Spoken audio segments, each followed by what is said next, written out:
बंसी नगर कोतवाली चौक से पूरब।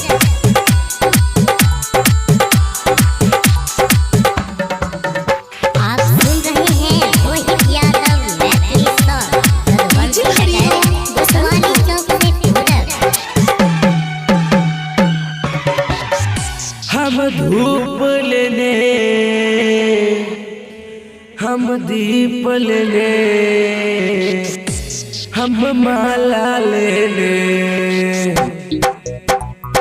हे हम बीना वाली मैया आहाँ के शरण में आयल छी।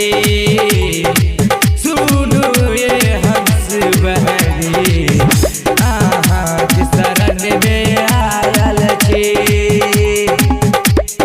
सुनो ये महीना वाली मैया बड़ी दूर से आयल छी पूजा करे।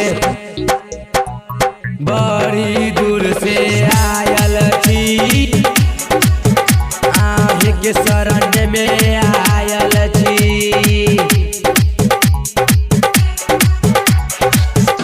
हे बीना वाली मैया आहाँ के शरण में आयल छी।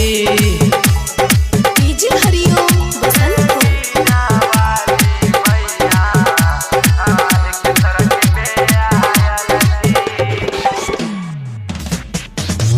सुनो ये मैया बीना बजा के सुर ताल सुनाओ ये मैया। सुनो ये मैया बेटा आयल छै आहे के स्वाद बेटा आयल है शरण में कोरा उठाओ।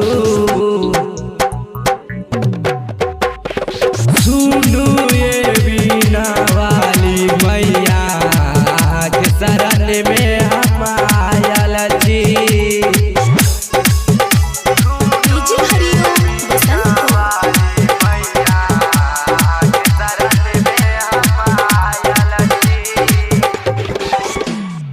सुनो ये मैया आहाँ के शरण में आयल छी। पूजा भक्ति और शक्ति से सब काज होइ छै मैया।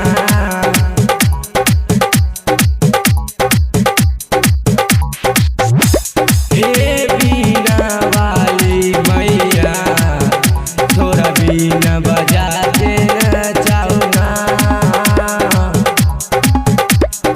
बीना ताल पर मैया